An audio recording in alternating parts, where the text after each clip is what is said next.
بن میمون رضی اللہ تعالی عنہ ان کو روایت کرتے ہیں، حضور نے فرمایا اغتنم خمسا قبل خمس، اس شخص کو واز کرتے ہوئے فرمایا پانچ چیزوں سے قبل غنیمت جان لے۔ وہ 5 چیزیں کون سی ہیں جن کو 5 چیزوں سے قبل غنیمت جاننا ہے؟ اب سنیے حضور کیا فرما رہے ہیں، شبابہ کا قبل حرامے کا، اپنی جوانی کو بڑھاپے سے قبل غنیمت سمجھ لیں۔ آج جوانی ہے، کل نہیں ہوگی۔ جوان اپنی توبہ کو مؤخر کرتا ہے، کہتا ہے بوڑھا ہوں گا تو میں ہوں گا اور مسجد ہوگی، اور اس طرح جوانی برباد کر دیتا ہے۔ جوانوں، عبادت کا جو لطف جوانی میں ہے وہ بڑھاپے میں نہیں ہے۔ سحری کے وقت اندھیرے میں کھڑا ہو کر کے مصلی پہ آنسو بہانے کا جو مزہ جوانی میں ہے وہ بڑھاپے میں نصیب نہیں ہوگا۔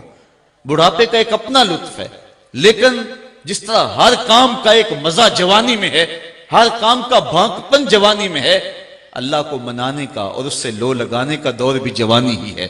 اور حضور نے فرمایا وَشَابٌ نَشَأَ فِي عِبَادَةِ اللَّهِ، وہ جوان جس کی جوانی اللہ کی عبادت میں گزری، کل قیامت کے دن جب کوئی سایہ نہیں ہوگا، اللہ اس جوان کو اپنے عرش کا ٹھنڈا سایہ نصیب فرما دے گا۔ یہ کتنا بڑا اعزاز ہے جو جوان کو دیا جائے گا۔ تو فرمایا شبابہ کا قبل حرامے کا، اپنی جوانی کو بڑھاپے سے قبل غنیمت سمجھ لے۔ آج کوا ٹھیک ہے، آج ساری رات بھی قیام کرنا چاہے تو تھکن تیرے قریب نہیں آئے گی، لیکن بڑھاپے کے اندر تو چند قدم چل کے ہانپنے لگے گا، پھر کس طرح تو ساری رات قیام کر سکے گا؟ اس لیے جوانی کے ان حسین لمحوں کو غنیمت جان۔ جوانی مستی کا نام نہیں ہے، چوکوں اور موڑوں پہ کھڑا ہونے کا نام نہیں ہے، دہلیز محمد کی غلامی کا نام ہے، حضور کی چوکھٹ کی نوکری کا نام جوانی ہے۔ اقبال کہتا ہے شباب اپنے لہو کی آگ میں جلنے کا نام۔ آؤ جوانی کے مقصد کو سمجھیں، اس وقت امت کو جوانوں کی ضرورت ہے۔ آج پوری امت جس حالت میں ہے، اس وقت امت کو جوان فکر لوگوں کی ضرورت ہے اور جوان خون کی ضرورت ہے جو اسلام کے کام آئے، لیکن ہماری جوانیاں کہاں گزر رہی ہیں؟ آؤ اپنی جوانیوں کو دہلیز مصطفیٰ پہ لے آئیں اور حضور کی خدمت میں عرض کریں آقا ساری جوانی آپ کے قدموں پہ وار دیں گے، اور جوانی کی اس مقصدیت کو سمجھیں۔ تو فرمایا شبابہ کا قبل حرامے کا، اپنی جوانی کو بڑھاپے سے قبل غنیمت جان۔ صحت کا قبل سقم کا، اپنی صحت کو بیماری سے قبل غنیمت جان۔ آج صحت ہے، کل نہیں ہوگی، نہ جانے کب بیماری کا اچانک حملہ ہو جائے پھر ہاتھ ملتا رہ جائے۔ آج صحت کے ان حسین لمحوں کو غنیمت جانتے ہوئے اپنے رب کی عبادت کر اور دین کے لیے کوئی کام کر جا۔ وغنا کا قبل فقر کا، اور تیسری بات فرمائی غنا کے دور کو، خوشحالی مالداری کے دور کو غربت اور فقر و فاقہ کے دور آنے سے قبل غنیمت جان لے۔ آج تیرے پاس دولت ہے، دولت نے کبھی کسی کے ساتھ وفا نہیں کی، ہو سکتا ہے کل تو کنگال ہو جائے۔ جو کروڑوں میں کھیلتے تھے وہ کوڑیوں کو ترسے۔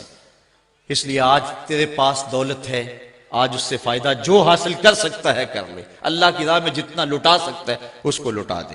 وغنا کا قبل فقر کا، جب فقر آئے گا پھر ملے گا، میرے پاس ہوتے تو میں یوں کرتا، جب تھے اس وقت کیوں نہیں کیا۔ چوتھی چیز فرمایا وفراغ کا قبل شغل کا، فراغت کے دور کو مصروفیت کے دور سے قبل غنیمت جان۔ آج فراغت کے لمحے ہیں، آج تیرے پاس وقت ہے، کل تو وقت کے لیے ترسے گا، مصروفیات بہت ساری ہوں گی، پھر کہے گا وقت ہوتا تو میں یہ کام بھی کر لیتا۔ آج وہ کام جو تو بڑھاپے میں جن کے لیے ترسے گا، آج اپنی فراغت کو مصرف میں لے آ اور اپنے وقت کی قدر اور اپنے وقت کی قیمت جان۔ حضرت امام ابو بکر بن داسا علیہ رحمہ فرماتے ہیں کہ میں نے حضرت امام ابو داؤد سے سنا، وہ کہتے ہیں کہ میں نے حضرت نبی رحمت صلی اللہ علیہ وسلم کی 5 لاکھ حدیثیں جمع کی، پھر میں نے ان کا خلاصہ تیار کیا تو میرے پاس بچی صرف 4000 حدیثیں، ان کا بھی خلاصہ تیار کیا تو میرے پاس رہ گی صرف 800 حدیثیں، پھر میں نے ان کو بھی جب ملخص کیا، ان کا بھی خلاصہ تیار کیا تو میرے پاس صرف 4 حدیثیں رہ گئیں، اور کہا یہ مدار دین ہے، یہ اساس اسلام ہے، یہ اسلام کی جڑ اور اسلام کی بنیاد ہے۔ ان میں سے ایک حدیث انما الاعمال بالنیات، دوسری حدیث ان الحلال بین و ان الحرام بین، حرام بھی واضح حلال بھی واضح، اس کے درمیان کچھ شبے والے امور ہیں، جو شبے میں پڑ گیا حرام میں پڑ گیا۔ اور تیسری حدیث، من حسن اسلام المرء ترک ما لا یعنی ہے، آدمی کے اسلام کا حسن یہ ہے کہ وہ ہر بے مقصد کام کو چھوڑ دے، ایک ایک لمحے کی قدر کرے، ایک ایک ساتھ کی قدر کرے۔ وہ کہتے ہیں وقت ضائع نہیں ہوتا، اوروں کے کام آ جاتا ہے۔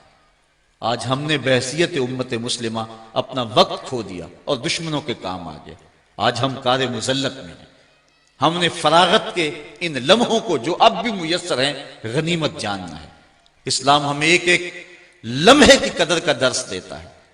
اپنی زندگی کو مرتب کرو، اپنے شب و روز کو ایک ترتیب کے ساتھ گزارنے کا مزاج بناؤ۔ سارا سارا دن پھٹے پہ بیٹھ رہنا اور ساری ساری رات چائے کے کھوکھے پہ گزار دینا اور حمام میں 3 گھنٹے جا کے گزار دینا۔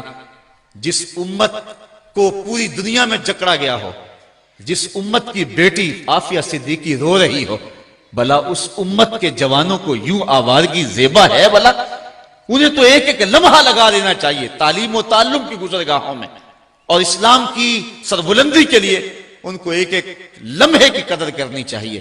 تو یہ اسلام کا حسن ہے کہ کوئی لمحہ بھی بے مقصد نہ گزارا جائے۔ حضور نے فرمایا وَفَرَاغَكَ قَبْلَ شُغْلِكَ، شغل سے قبل، مصروفیت سے قبل اپنی فراغت کو غنیمت جان اور اس کو کام میں لیا۔ اور آخر میں فرمایا وَحَيَاتَكَ قَبْلَ مَوْتِكَ، اپنی زندگی کو موت سے قبل غنیمت سمجھ۔ جب موت آئی تو پھر ہاتھ ملتا رہ جائے گا۔ میرے حضور قبلہ عالم فرماتے ہیں سے ثابت اجے حواس تیرے، کر لے نیکیاں رج کے تو، اڑیا رب رسول کیوں بھل بیٹھوں، آ رب رسول ول پج کے تو، آئی موت ایتھے رہسن کم تیرے، اگے واسطے چل ہن سج کے تو، کی آکسن لوگ یعقوب تینوں جدوں ٹر پیوں سر منہ کج کے تو۔ جب کفن لپیٹ کے بکل مار کے چلا گیا پھر پچھتاوا ہوگا، کاش کوئی چیخ چیخ کے مجھے کہتا تھا، میں اس کی بات پہ لبئی کہا ہوتا اور اس کی باتوں کو سنا ہوتا اور من میں اتارا ہوتا۔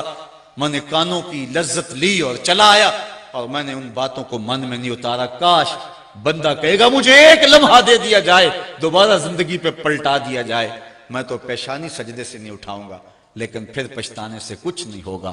وقت پر کافی ہے ایک قطرہ بھی آب خوش ہنگام کا، جل گیا جب کھیت برسا می تو پھر کس کام کا۔ اس دن پچھتانے کا کوئی فائدہ نہیں۔ وَحَيَاتَكَ قَبْلَ مَوْتِكَ، تمہارے نبی تمہیں بیان کر رہے ہیں، تمہیں بتا رہے ہیں، تمہیں وقت کی قدر سکھا رہے ہیں۔ زندگی کو غنیمت سمجھ لو، صحت کو غنیمت سمجھ لو، فراغت کو غنیمت سمجھ لو، مالداری کو غنیمت سمجھ لو اور جوانی کو غنیمت سمجھ لو۔ یہ سب کچھ نہیں رہے گا، یہ ڈھلتے سائے ہیں، ختم ہو جائیں گے۔ اللہ اکبر۔ آئیے حضور کا ایک اور فرمان دیکھتے ہیں جس کو روایت کرتے ہیں حضرت ابو کبشہ انماری رضی اللہ تعالیٰ عنہ، انہو سامع رسول اللہ صلی اللہ علیہ وسلم، کہتے ہیں یہ بات میں نے حضور سے سنی ہے۔ کتنے خوش نصیب تھے جو حضور سے سنتے تھے، کتنے خوش نصیب تھے جو حضور سے گفتگو سنا کرتے تھے، حضور کا دیدار بھی کیا کرتے تھے۔ حضرت ابو ذر غفاری رضی اللہ تعالیٰ عنہ فرماتے ہیں سمیت و بے اوزو نہیں، لوگوں میں نے حضور کی یہ باتیں اپنے ان کانوں سے سنی ہیں۔ کتنا ناز ہے انہیں۔ استاد ذوق نے اپنے شاگردوں کو کہا تھا آنے والی صدیاں تم پہ ناز کریں گی اے لوگو، تم نے ذوق کو دیکھا، تم نے ذوق سے باتیں کی ہیں۔ وہ کہتا زمانہ کہے گا یہ لوگ ذوق سے ملتے رہیں، استاد ذوق سے باتیں کرتے رہیں۔ یار جو استاد ذوق سے ملا ہے، آج کوئی لوگ ہیں اخبار میں چھپتا جی میں قائد اعظم کو ملا ہوا، جو قائد اعظم کو ملا وہ تو ناز کرتا ہے، جس نے اقبال سے ملاقات کی ہے وہ ناز کرتا ہے، جو استاد ذوق سے ملا ہوا ہے وہ ناز کرتا ہے۔ پھر وہ کتنا ناز کرتے ہوں گے جنہوں نے اپنی آنکھوں سے جمال محمد عربی کو دیکھا تھا۔ اس لیے وہ کہتے تھے لوگوں ہم نے ان کانوں سے حضور کی باتیں سنی۔ اور حضرت ابو طفیل اونچے ٹیلے پہ چڑھتے ہیں، 110 ہجری میں فوت ہونے والے سب سے آخری صحابی، ایک ٹیلے پہ چڑھ کے لوگوں کہنے لگے لوگوں میری جانب آؤ، میرے علاوہ کوئی نہیں ہے جس نے حضور کو دیکھا، صرف یہی آنکھیں رہ گئی ہیں جس نے جمال رسول دیکھا ہوا ہے، آؤ مجھ سے حضور کی باتیں پوچھے۔ لوگوں نے کہا صف لنا رسول اللہ صلی اللہ علیہ وسلم، اچھا پھر حضور کا حلیہ بیان کر دیجئے، اگر تم نے دیکھا ہے تو بتاؤ حضور کیسے تھے۔ تو پھر حضرت ابو طفیل حضور کا حلیہ بیان کرتے، 3 لفظوں میں حلیہ بیان کرتے ہیں۔ اگر حضور کے حلیہ بیان کرنے والوں میں نام لکھوانا ہے نا تو یہ 3 لفظ یاد کر لو، سوکھے لفظ ہیں 3۔ حضور کے وصافوں میں نام آ جائے گا، حلیہ نگاروں میں نام آ جائے گا، حضرت ابو طفیل کہتے ہیں کان رسول اللہ صلی اللہ علیہ وسلم ابیض ملیحا مقصدا، 3 لفظوں میں اولیاء بیان کیا، ابیض ملیحا مقصدا، ایک تو چٹے رنگ کے تھے، دوسرا حسن نمکین تھا، تیسرا ہر معاملے میں توازن تھا۔ یہ یاد رکھ سکتے ہیں نا؟ اچھا اگر اوکھا ہے تو پنجابی میں بتا دوں، پنجابی میں پیر میر علی شاہ نے بتایا، مکھ چند بدر شاہ شانی، متھے چمک دی لاٹ نورانی ہے، کالی زلف تے اکھ مستانی ہے، مخمور رکھی ہیں نمد بری۔ عربی میں یاد رکھ سکتے ہو تو عربی میں یاد رکھ لو، نہیں تو پنجابی میں یاد رکھ لو۔ حضور کا حلیہ بیان کیا کرو، حضور کے حسن کی بات کیا کرو۔ تو حضرت ابو طفیل کہتے ہیں آؤ میں حضور کی باتیں سناؤں۔ تو حضرت ابو کبشہ الانماری رضی اللہ تعالیٰ عنہ فرماتے ہیں سامع رسول اللہ صلی اللہ علیہ وسلم، حضور سے سنا ہے میں نے، اللہ اکبر، انہوں نے حضور سے یہ بات سنی ہے۔ کیا؟ حضور نے ارشاد فرمایا سلاسن اقسم علیہن واحدثکم حدیثا فاحفظوہ، کہا لوگوں 3 باتیں تو ایسی ہیں جن پر میں قسم اٹھاتا ہوں، اور ایک بات میں ویسے ہی بیان کرتا ہوں بطور خبر، اس کو بھی سن لو اور یاد کر لو۔ تمہارا رسول کہہ رہا ہے کہ 3 باتوں پر میں قسم کھاتا ہوں اللہ کی کہ وہ ایسے ہی ہے۔ فرمایا چوتھی بات کی بھی خبر دیتا ہوں، اس کو بھی یاد کر لو۔ اب جن چیزوں پہ حضور نے قسم کھائی وہ 3 چیزیں کون سی ہیں سنیے۔ آقا کریم نے فرمایا فَأَمَّا الَّذِي أُقْسِمُ عَلَيْهِنَّ، بہرحال وہ چیزیں جن پر میں قسم کھاتا ہوں ان میں سے ایک یہ ہے فَإِنَّهُ مَا نَقَصَ مَالُ عَبْدٍ مِّن صَدَقَةٍ، کہا اس پہ اللہ کا محبوب قسم کھا رہا ہے، آمنہ کا لال قسم کھا رہا ہے، کہا اس پہ میں قسم کھاتا ہوں۔ کیا؟